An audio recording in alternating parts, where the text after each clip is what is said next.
Las negaciones de Pedro, parte uno, tomado del libro Caballo de Troya número uno, escrito por Juan José Benítez. Y a los pocos minutos de la marcha del traidor, volví a sobresaltarme. Ahora era Pedro el que se hallaba detrás de los barrotes de la cerca. No entiendo cómo no se cruzó con Judas. Nervioso, caminaba de un lado a otro de la verja, tratando de hacerse notar. Juan, al verlo, me hizo una señal con los ojos. Asentí con la cabeza, indicándole que ya me había dado cuenta.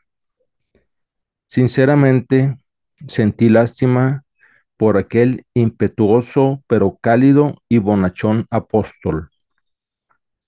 Al cerciorarse de que tanto Juan como yo habíamos reparado en su presencia, Simón agarró los hierros con ambas manos y comenzó a gesticular con la boca. Juan y yo nos miramos sin terminar de comprender las intenciones de Pedro. Al fin, señalando con el dedo índice hacia su pecho, movió la cabeza, comunicándonos con aquella mímica labial que él también deseaba entrar en la casa. Yo le miré, encogiéndome de hombros. ¿Qué podía hacer? En ese instante, uno de los sirvientes de Anás salió de la mansión, haciendo un gesto al jefe de los levitas para que entrase. Me volví hacia Pedro y leí en su rostro la más profunda de las desolaciones.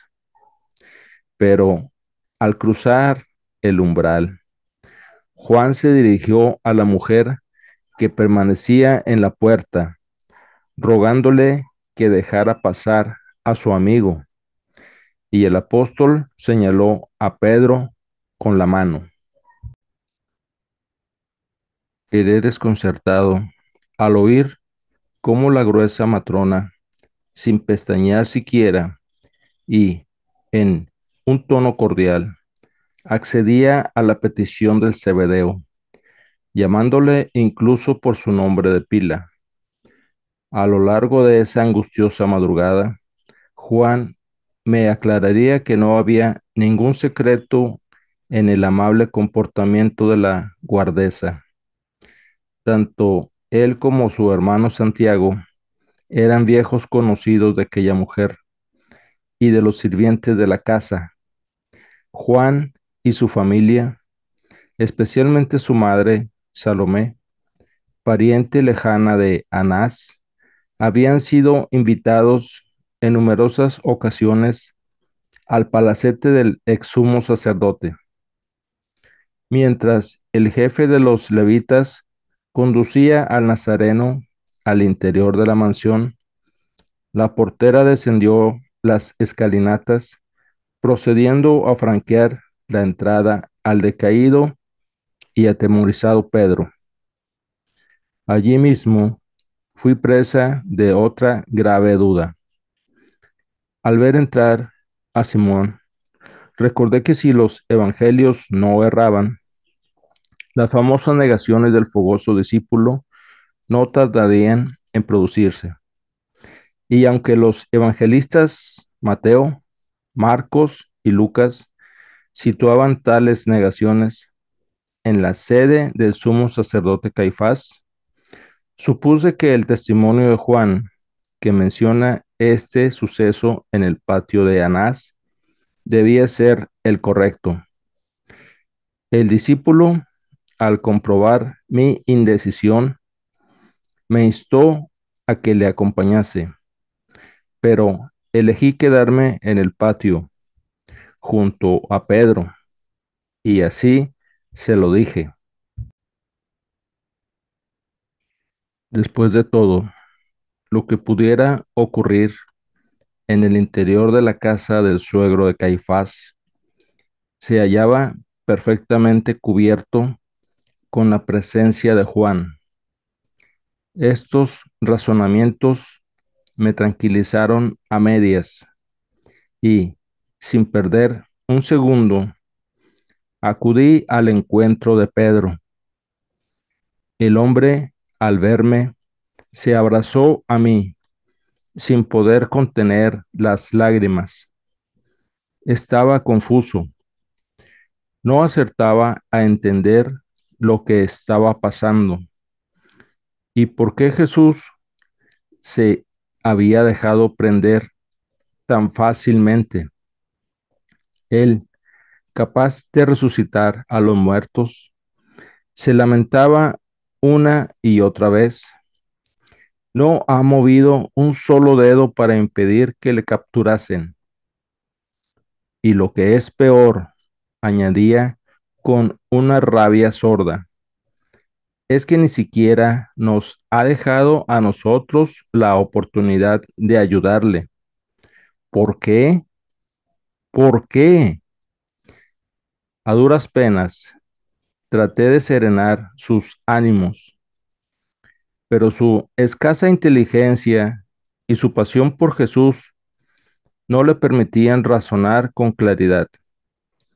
Su mente era un torbellino donde se mezclaban por igual el odio hacia Judas y hacia los miembros del Sanedrín, el miedo por su propia seguridad y la del grupo, y una inmensa incertidumbre por el rumbo que estaban tomando los acontecimientos. Es triste y casi increíble, pero no me cansaré de insistir en ello. Ni Pedro ni el resto de los apóstoles habían entendido a aquellas alturas la verdadera misión del Hijo del Hombre. Simón había empezado a temblar, no sé aún si de miedo y angustia o de frío. El caso es que inconscientemente nos fuimos aproximando a la fogata. Media docena de levitas y servidores de Anás se habían sentado a la turca, calentándose muy cerca del fuego. Yo hice otro tanto, y Pedro siguió en pie, con los ojos perdidos en las llamas. En eso, la mujer que le había abierto la cancela salió nuevamente de la casa, situándose bajo el dintel de la puerta.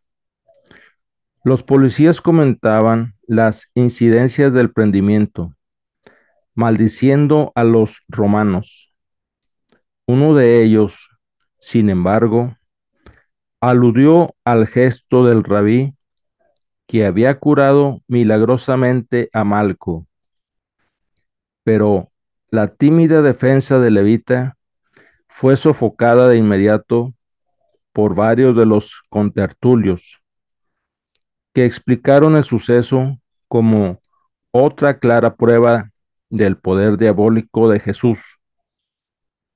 Uno de los acérrimos defensores de esta hipótesis recordó a sus compinches cómo los demonios eran en realidad ángeles caídos, invisibles o capaces de adoptar las más extrañas formas, dejando casi siempre unas huellas similares a las de los gallos. Otro de los servidores del templo se opuso rotundamente a esta explicación, argumentando que los demonios eran en realidad los hijos que había engendrado Adán cuando tenía 130 años. La discusión se hallaba en pleno hervor cuando, inesperadamente, la guardesa, sin perder aquella constante y maliciosa sonrisa, avanzó hacia el fuego increpando a Pedro desde el extremo opuesto del círculo. ¿No eres tú también uno de los discípulos de este hombre?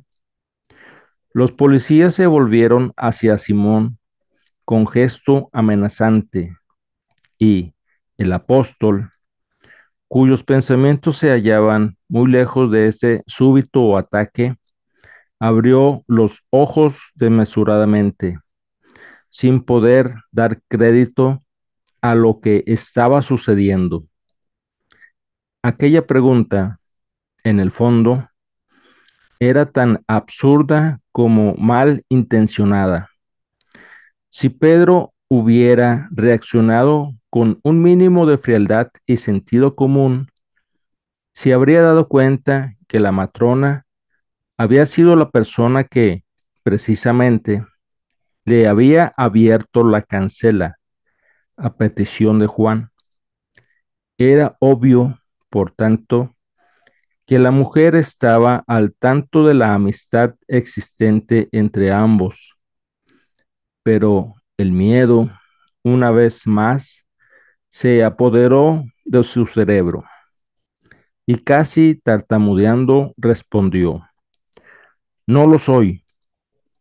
La portera siguió impasible junto al fuego, pero su atención se desvió pronto hacia la conversación de los sirvientes y levitas, que habían vuelto a ensarzarse en el asunto de los demonios. Ninguno de los allí presentes pareció dar demasiada importancia a la presencia de Pedro ni a su posible vinculación con el prisionero. Si el apóstol hubiera reparado en esta actitud generalizada de los levitas, probablemente habría logrado remontar su pánico. Cuando dirigí los ojos hacia él, su rostro se había enrojecido. Simón evitó mi mirada, mordiéndose los labios y arrugando nerviosamente los pliegues de su manto. En ese momento caí en la cuenta de que no llevaba su acostumbrada espada. Sin duda la había perdido en la huida, o quizás se había desembarazado de ella antes de acercarse a la casa de Anás. El policía cuya versión sobre los demonios había sido interrumpida por la llegada de la portera, retomó el hilo de su exposición, haciendo ver a los presentes que el Galileo bien podía ser uno de esos hijos de Adán, pero la explicación de Levita no satisfizo a la mayoría. Otro de los servidores de Sanedrín añadió que generalmente estos diablos solían habitar en los pantanos, ruinas y a la sombra de determinados árboles. Este, apuntó, no es el caso de ese Galileo. Todos lo hemos visto predicar abiertamente en mitad de la explanada de los gentiles. ¿Qué clase de demonio actuaría así? Y no olvidemos, terció otro de los presentes, que el rabí de Galilea ha curado a muchos lisiados. Ensimismado en aquella tertulia, no reparé en la presencia a mis espaldas de una figura. Al sentir una mano sobre mi hombro izquierdo, me sobresalté. Era José de Arimatea. Me levanté de inmediato, separándome de la fogata y caminando con él, el anciano, hacia el centro del patio. Tanto él como yo ardíamos en deseos de interrogarnos mutuamente.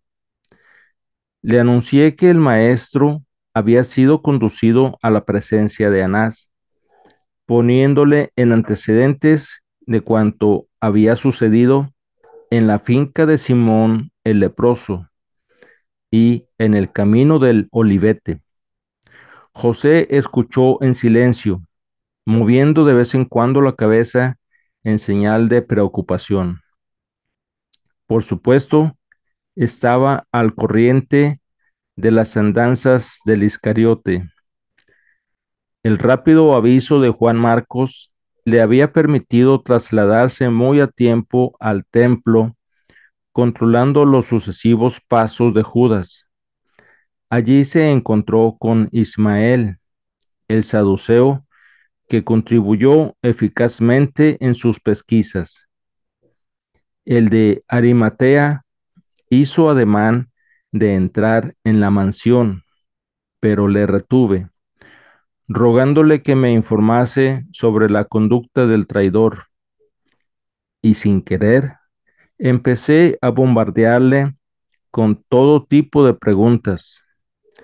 ¿Quién era aquel misterioso amigo que le acompañó hasta el templo? ¿Qué había ocurrido en el interior del santuario? ¿Por qué Judas había esperado hasta la medianoche para llevar a cabo la captura del Nazareno? ¿Por qué se adelantó al pelotón? José me pidió calma. En primer lugar, puntualizó el anciano, ese acompañante al que te refieres y que Judas recogió antes de su llegada al templo, se llama también Anás, es primo suyo, el mismo del que nos habló Ismael y que hizo la presentación del traidor a los sacerdotes en la mañana del miércoles. Cuando llegué al santuario, ambos se hallaban parlamentando con el portero jefe de la correspondiente sección semanal. En esta ocasión, el turno había recaído en el levita Johanan ben Gudgeda, un individuo especialmente brutal. Para que te hagas una idea de su calaña, te diré que no solo golpea con su bastón a los guardianes que descubre dormidos, sino que en ocasiones ha llegado a prender fuego a sus vestidos. Pues bien, este capitán de la guardia nocturna escuchó atentamente la información de Judas. El traidor y su primo le explicaron que el maestro se encontraba en aquellos momentos en una casa del barrio bajo, en la de Elías Marcos, como bien sabes, y que su prendimiento podía ser cómodo. Según el Iscariote, solo 2 de los 11 hombres que habían quedado en el cenáculo ceñían espadas. Pedro y Simón celotes. Pero Judas advirtió a Gudgeda que no convenía descuidarse. En el campamento de Getsemaní permanecían alrededor de 60 discípulos y allí sí existía un respetable arsenal de armas. Gracias al cielo, los planes del traidor no salieron tal y como él había previsto. ¿Por qué? Interrogué al anciano con gran curiosidad. Judas había llegado al templo antes de lo previsto y fueron necesarias muchas idas y venidas del portero jefe hasta la sede de Caifás y a las distintas dependencias del templo para llegar a reunir un número apropiado de policías. Era imposible echar mano de los que montaban guardia en aquellos momentos, en el exterior e interior del santuario. Y eso, como te digo, retrasó considerablemente la salida del pelotón. Las dificultades para encontrar hombres francos de servicio fueron tales que, al final, desesperado, El sanguinario Johanan se vio obligado a solicitar del sumo sacerdote en funciones el apoyo de los servidores y confidentes de Caifás. En total, si no recuerdo mal, salieron del templo unos 35 o 40 esbirros, armados con toda clase de mazas y palos. Pero, ¿y la escolta romana? Le interrumpí de nuevo, sin poder contenerme. Aguarda, Jasón. Como te he dicho, afortunadamente las cosas no iban sucediendo como habían sido planeadas. Hasta la próxima.